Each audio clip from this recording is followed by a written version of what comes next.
Pouvoir parler de notre pays, parler de notre Haïti qui a vu le jour un 5 décembre 1492. Et aujourd'hui, nous avons quand même plusieurs années qui sont passées depuis. Et nous sommes là aussi pour parler de sécurité, car depuis notre découverte, nous sommes en train de nous battre pour nous installer, pour avoir la paix, pour pouvoir travailler dans de bonnes conditions. Et c'est cette raison-là qui fait que tous nous sommes réunis là pour pouvoir dire quelque chose et aussi remercier à M. Lerembourg qui est là et notre représentante de l'ambassade d'Haïti. Et bien voilà, donc moi je passe la parole à Romel. Je pense qu'il y a plus de choses à dire pour pouvoir lancer le débat. Et encore merci. Pour ces mots de bienvenue, à mon tour de vous dire bienvenue. Nous avons un micro du fait du béton qui est là, qui passe pas au niveau du transfert des dons. Du coup, je suis obligé de rester ici pour être en lien avec la réception. Bref. Bon. Du coup, je vais essayer de parler un petit peu plus fort que d'habitude. J'ai pas l'habitude de crier. Bon. Pour vous dire merci tout simplement d'être venus. À commencer par nos invités, notre invité, Monsieur Franz Lerembourg, qui est donc le porte-parole de la police nationale d'Haïti, commissaire avant tout donc au sein de la police nationale d'Haïti. Comme il est d'usage, nous profitons, association, émission Conlambi, de faire entendre à tout un chacun la parole d'un ou des responsables haïtiens en passage ou deux passages.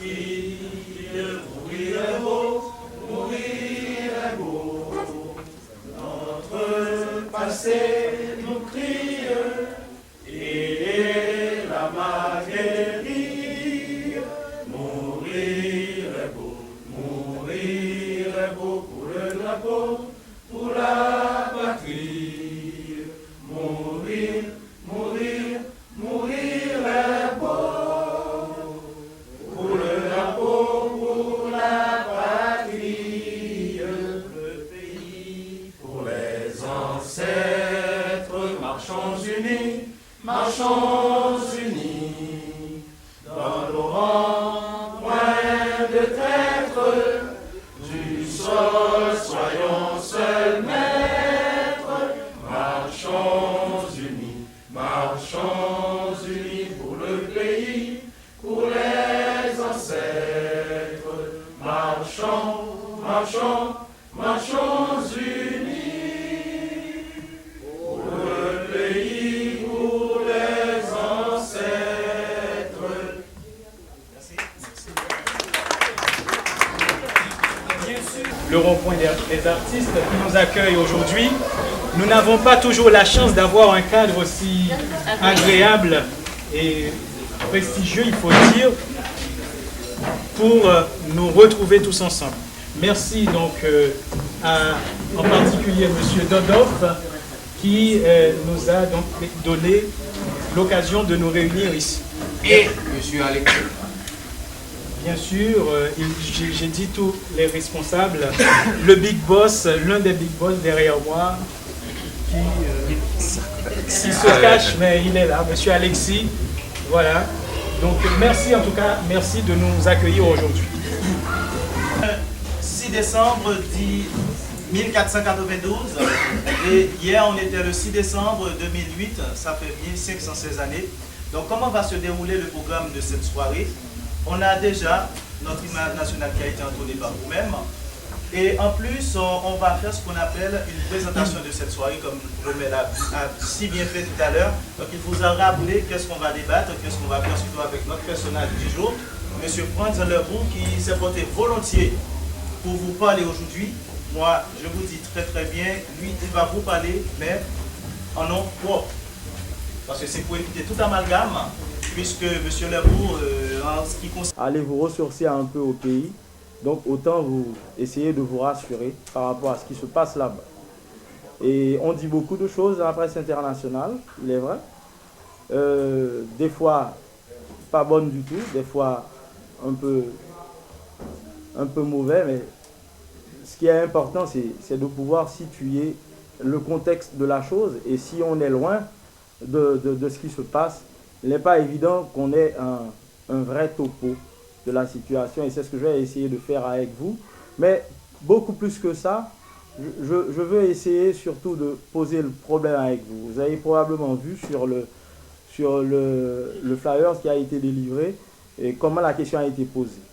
Bon, c'est quand même osé parce que, je veux dire, pour un membre de la force publique, et il me faut beaucoup de recul, pratiquement, il me fallait beaucoup de recul pour poser une telle question. Autant vous dire que ceux qui m'ont présenté l'ont déjà fait, mais je ne peux que souhaiter que, en ce haut lieu de la gastronomie haïtienne, dont on a tant vanté les exquises de saveurs, je souhaite que les échanges que nous allons avoir ne seront que fructueuses et agréables et seront quelque part utiles à notre pays, que nous chérissons tous d'ailleurs. Je vais commencer par situer mon débat et en commençant, si vous voulez, par un exemple. Imaginez que vous êtes parent et que vous vivez en France. Vous vous levez chaque matin, vous allez au travail et votre enfant à l'école. Vous ne vous faites aucun souci, pratiquement. Parce que c'est devenu si banal que vous ne souciez pas de la sécurité de votre enfant. Mais le soir où ce même enfant vient auprès de vous et vous demandez d'aller, par exemple, en boîte avec des amis, votre attitude sera différente. Au point même que ça peut arriver que vous l'appelez le soir en boîte pour savoir s'il allait bien. Là, vous êtes préoccupé. Mais ce même enfant qui vient vous demander d'aller à l'étranger, partir en vacances avec des amis, vous allez avoir une autre attitude. Il se peut que vous soyez carrément inquiet. Et toutes ces attitudes-là, que vous soyez peinard, que vous soyez préoccupé ou inquiet, je l'assimile à l'évaluation que vous faites du risque. Et ce fil conducteur que je vais garder pendant le long de mon exposé, pour moi, conditionne la sécurité, que ce soit sur le plan individuel, que ce soit sur le plan entrepreneurial d'une entreprise, ou si vous voulez, à l'échelle collective ou à l'échelle d'un État. Mieux vous diagnostiquez, mieux vous évaluez le risque et plus vous êtes à même de porter une solution cohérente à la question. Donc, autant vous dire que la sécurité est un domaine si transversal qu'elle touche pratiquement à tous les domaines de la vie. Et un État qui se respecte assoit en général sa sécurité nationale sur un ensemble de données et qui ne lui sont données que par un diagnostic sérieux, complet.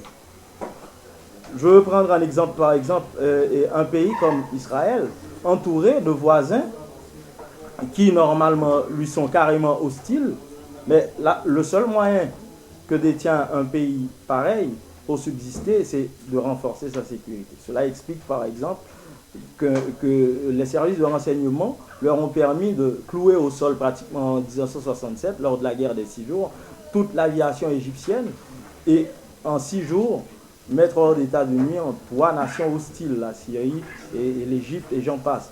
C'est le cas aussi de son intervention des frappes préemptives qu'Israël a pu mener contre un central d'enrichissement d'uranium en 1981 chez les Irakiens, le central d'Ozirak.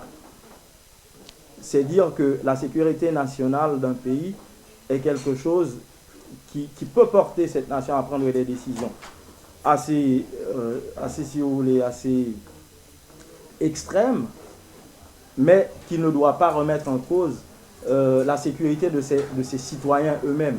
Donc en gros, la sécurité nationale, dont la sécurité publique n'est qu'une branche et la sécurité civile ne sont que des branches de la sécurité nationale, implique une certaine capacité à disposer